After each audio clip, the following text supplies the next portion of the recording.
person who has 15 years of experience in the domain of soft skills training, digital marketing, business management, business coaching, and personality development. And now he's senior soft skill trainer and L&D coordinator at Presidency University. Let me welcome Neeraj sir to the second session.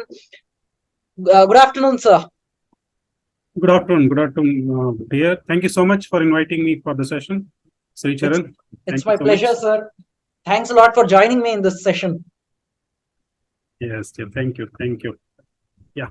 Sir, now when we look at e-training, because today in this session we are going to speak about e-training and e-learning and how that has impacted the digital India has impacted these two sectors, because this is the most seen sector. And one more thing with the facts, let me tell viewers that average revenue per user in online education market has risen up to a great extent, and it is projected to amount $35.99 in 2023. That's a huge number, and India is contributing to a maximum of it.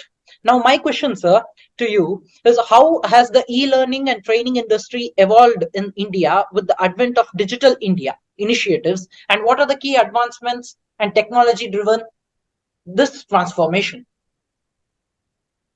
Yeah, I'm 100% agreeing with your comments regarding the improvisation in digital India, with the impact of digital India, and just because the government has done lots of steps promoting this particular digital India. And apart from government, what should I say? Government has done lots of things by promoting this digital India and for all of us.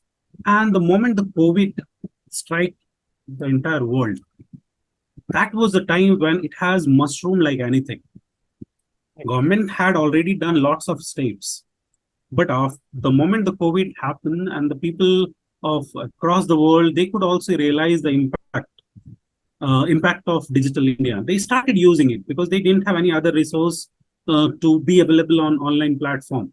And I could see the people who could just adjust, who were very well versed with the knowledge of updation in the digital market or digital India improvements and all. So they could easily adapt to such kind of marketplace easily.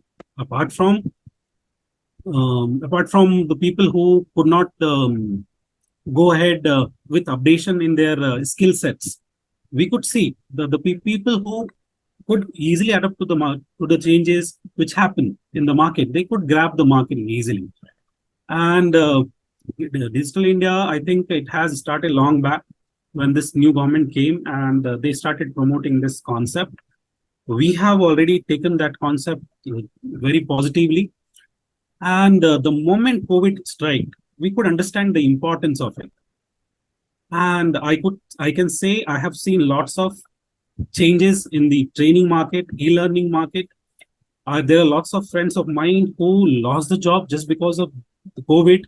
And even though they had got good knowledge on digital platforms and they already knew the concepts which had been running in the marketplace, so they could also grab this market and they could establish their new e-learning market in the marketplace. So it has created really very huge impact. Not only the COVID, and I think the timing was really very perfect because this government has established these things on prior basis only. But the moment this COVID struck, people could get the opportunity to establish their all small businesses, e-learning businesses. As far as the training is concerned, I'm into training division, so I could also see that lots of thing has changed in the training domain as well. And being a trainer for almost 15 years, I could see a drastic change after 1920. And people came up with their concepts, and they have utilized those concepts very easily when digital learning concept mushroomed in the market. And I also find myself very easy when I interact with the people through online mode, because here you have the very big visibility, and you can create not only the visibility, you have a big market size. You can interact to the people by just sitting at your room, and the knowledge which you already have, Only while going to the normal traditional classes, you talk to only 60 people. But the moment you come to online mode, you see the whole crowd is there. You can easily talk to the people who across, like who the people who are available in the anyway, like and anywhere. You can interact with them. You can, what should I say? It became really very easy for us to reach to our prospective uh, customer. So that's it, I think. Yes, sir. As you pointed out at COVID, let me tell that over 1.2 billion children were pushed out of the classrooms in 186 countries during the COVID period. 90% of countries adopted to the digital online learning process. 60% of them in the pre-primary education phase itself, they had to go online. TV reached more students in India during this period. They stayed home, and that attributed to around 62%. My second question goes over there, sir. The second question is, the impact of COVID-19 pandemic was huge on the e-learning market, e-learning sector in India. And according to you, how did it influence the adaptation of a digital learning? Because it was difficult, it was challenging. But how did the people adopt? How did the teachers adopt? And how did these platforms come up? Look, obviously, the people who are very adaptive to this particular change, they could easily adapt to this particular situation. But even though the situation was different, so those who were struggling to adapt, they also had to adapt to the current situation. If they may have not updated themselves, they may have been out from the market. We have seen lots of example where companies could not sustain in the market. The people lost the job because they were not able to adapt to the new kind of train things. As far as there is one more thing that I would like to put forward, that not due to, because the impact of digital learning platforms emerging in the market, we could see the concept of self-paced learning has become in the has came to the market. Like earlier, there has to be one instructor, one teacher who used to train. Now you can see lots of training online e-learning platforms are utilizing their modules in a different way. So it became like a self-paced module. So as user just has to log in, register, and it will guide them throughout the process. They can easily learn whatever they want to. So it is a kind of opportunity for the young kids, even though the people who were struggling to learn in a traditional setup of learning, it has given them the opportunity. It has given. I would not say that it has given a negative impact in terms of digital learning. It has created opportunities for the people. It has created opportunity for the people. So, as That's you are it. speaking about the opportunity, let me bring in one more point. What are the challenges in ensuring equitable access to e-learning? Because everyone does not have an access to internet, and that becomes a major point. Because every student should have an access to internet. Every professional or a lifelong learner should have an access to internet. That becomes a main challenge. So, how do you look at what are the challenges which you looked at? Because as a trainer, you would have looked at many challenges. So, what are the challenges? Exactly. Look, as far as the challenges are concerned, I have a different point of view. I don't see that internet or due to the bad network issues, this particular thing has got any from that particular area. It has not got any challenges as far as my knowledge is concerned, because the way the government has established all those 5G, 4G, 5G network. So network has never been an issue for any kind of learning process in this particular area. I would only say the people have a different kind of mindset. They do not want to adapt to the new changes so fast. So those who want to adapt to the new changes, they can easily grab the market. Only with the mindset. Only with the mindset. The biggest challenge was with the mindset. Because what happens when they go into that comfort zone? They don't want to come out from their comfort zone. It's really very tough to come out from the comfort zone. Those who can easily come out from their comfort zone of not only having a traditional classroom learning and blaming it to the networks and all, they also had to come out from that zone. If they were not able to come out, they would be lagging behind. We could see the people who could not learn lot, who could not adapt, the people who could not adapt to those situations, they were lacking in lots of learning process. After certain time, they also realized that this cannot be the problem. If it is the problem, we have to solve the problem by our own. I could see in earlier stage of my training class, training sessions for the students as well as for the people. I could see initially it was challenging, not because of the network. The challenge situation was not coming out from their comfort zone, because we have a mindset that okay, only traditional kind of learning should happen. But this has changed, and the people who could adapt to the new situation easily, they could create the learning opportunities.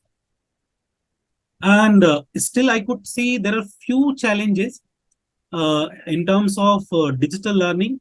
The main thing is the mindset. Okay, network has never been an issue wherever you are. Okay, state government may not like government may have given lots of opportunities, like in terms of 5G, 4G, and 5G. We could see, and I have also seen in India people do talk about network. Okay, network issues and all. I had taken classes for foreign clients, foreign executives. They never do talk like that. They were already in this particular system before us. Yes. We and similar like countries, we could only adapt to this situation when the difficult situation came, considering COVID. But I have been into this field for a long time. I have been conducting webinar and I have been attending webinar of foreign countries like UK, US, and New Zealand and all. I could see they were already adapted to this particular situation. They didn't face any issues. They do not blame it to network and all. We had a mindset that okay, we only need to follow the traditional kind of learning.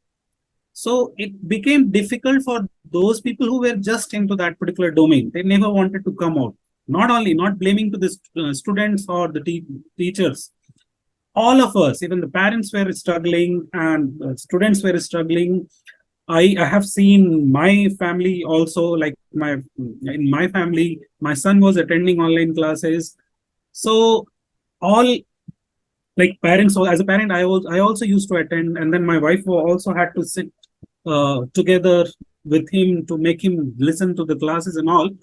So, and one more example I would like to bring in here. I had to take some classes for household ladies as in homemakers. They wanted to learn English as a language because they had to sit in front of the kids so that the kids should attend the class.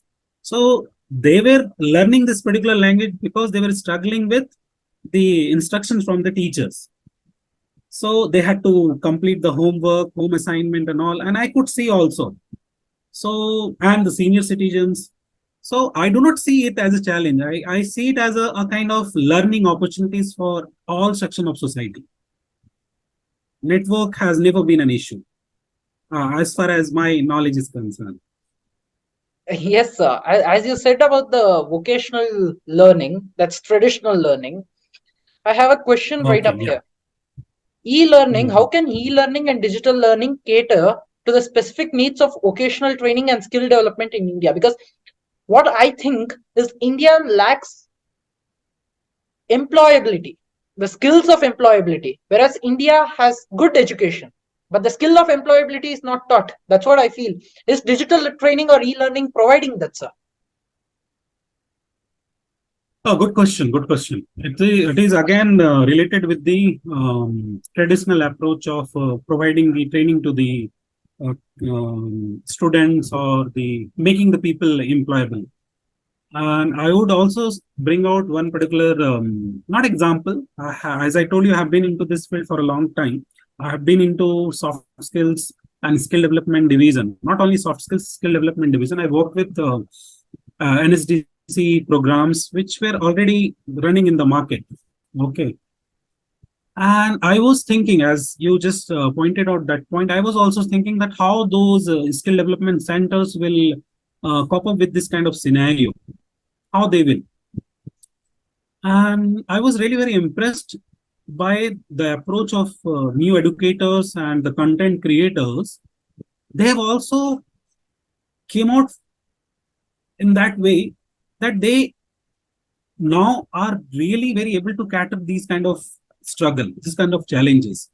As I told you, in other countries, they have been doing it earlier only.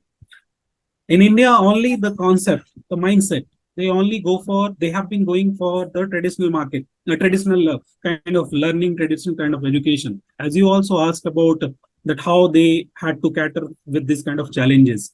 But I was very impressed with the approach of all those educators who gave up out on it. They came out with a different kind of approach in learning, so that how even those skill development courses or the vocational training courses are running through online mode.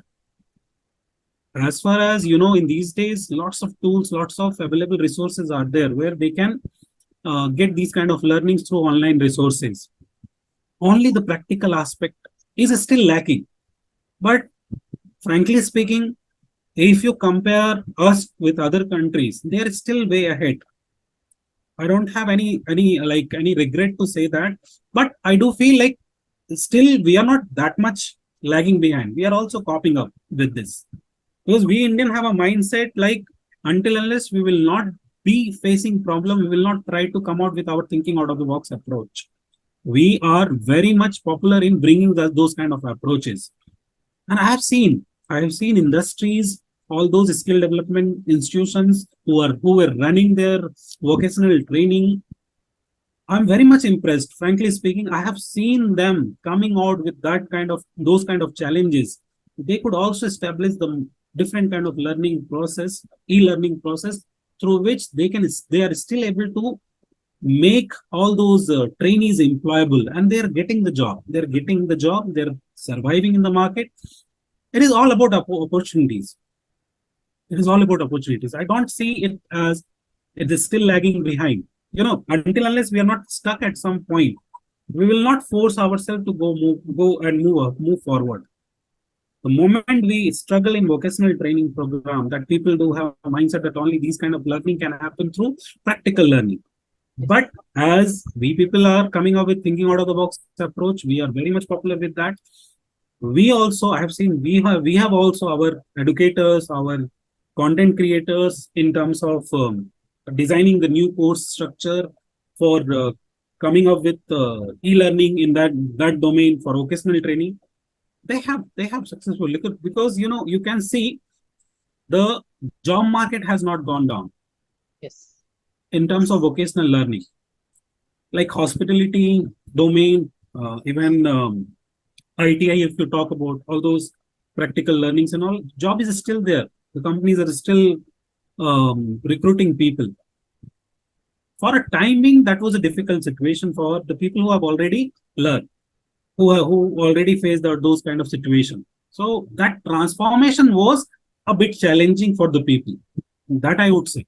The transformation was difficult. It took time. But the moment we understood, we could come out with our own approach of finding the solution in that difficult situation. I agree to Yes, that fact, sir. I agree to that fact what you said.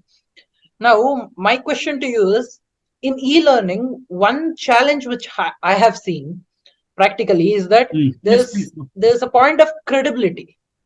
I'll tell you how, sir. Because when you get a certificate from a physical or a traditional skill development training, you get a certificate that's seen important than what you get in an e-learning platform.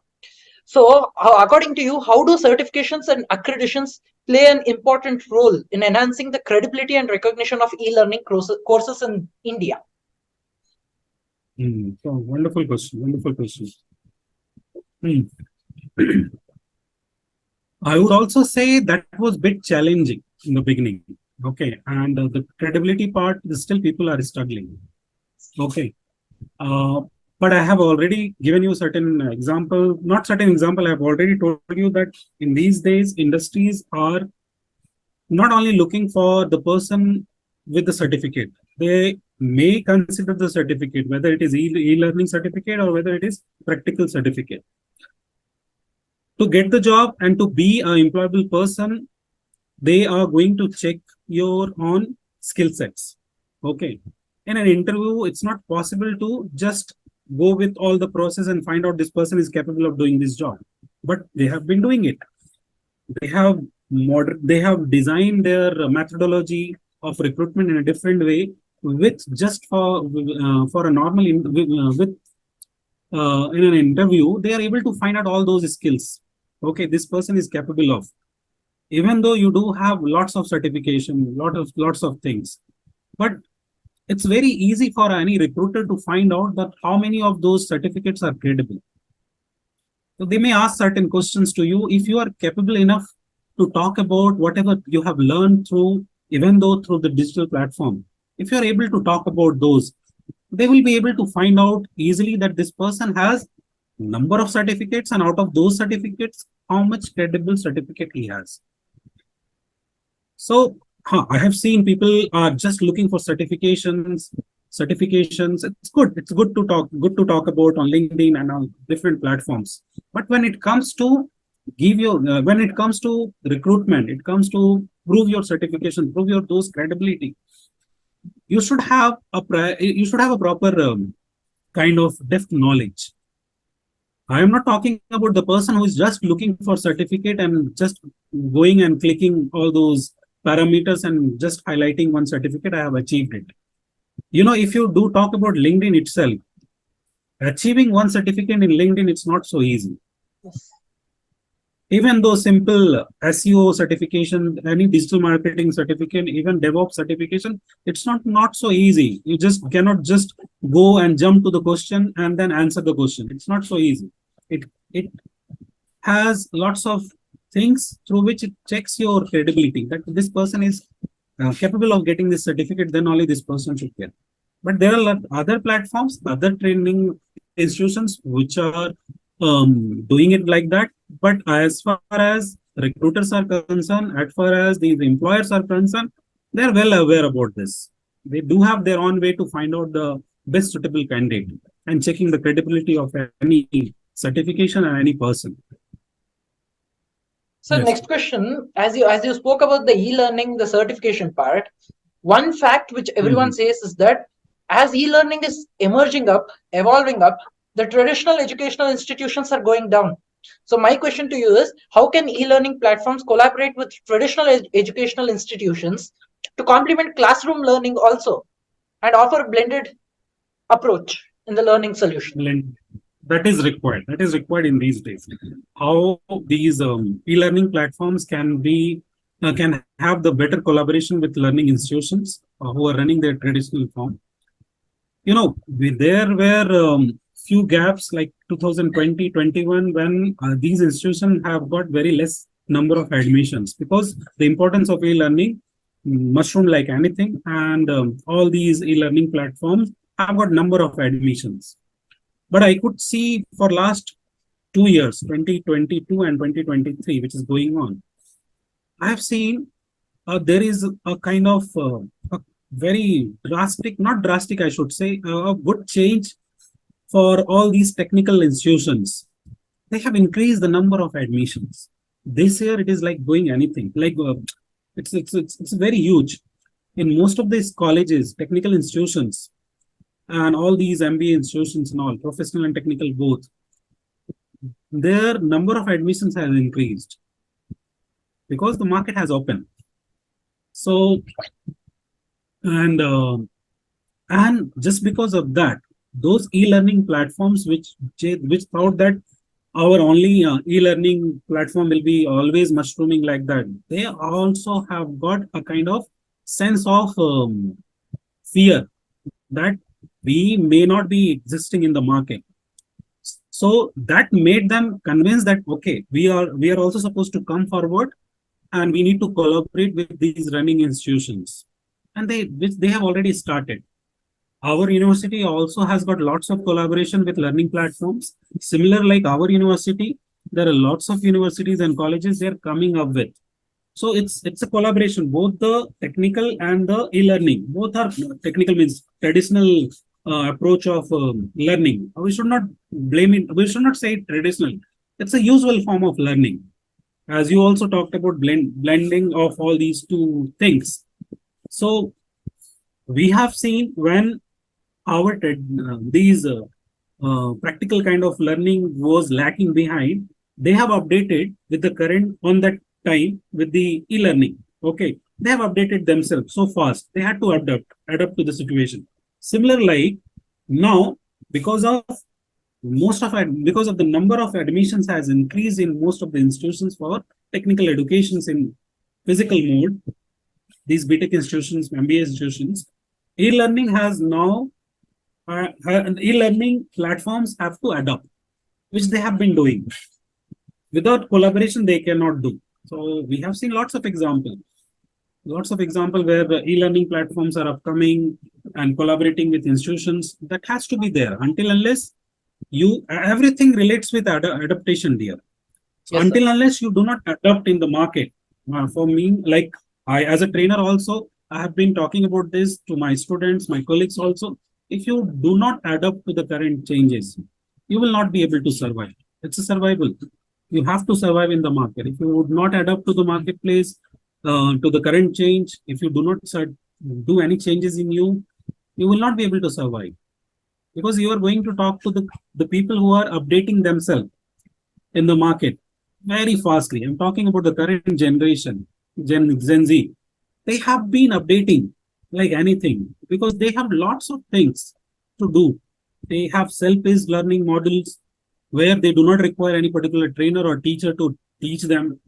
So, and one more thing that I need to include here. Okay. As a trainer, our job has also changed. Okay. How it has changed?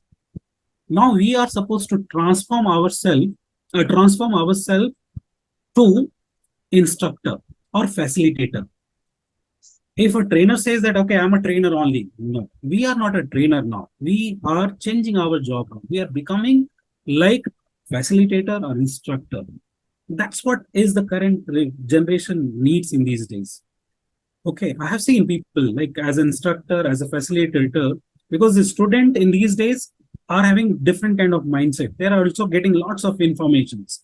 So we, as a facilitator, as an instructor, we need to instruct them. This is how you can go ahead with the course. This is how you can go ahead with certain learning programs, whether it is technical, whether it is non-technical, whether it is traditional, non-traditional, e-learning, practical. So we are also transforming ourselves. We have to. If we won't do it, we will not be able to survive in the market.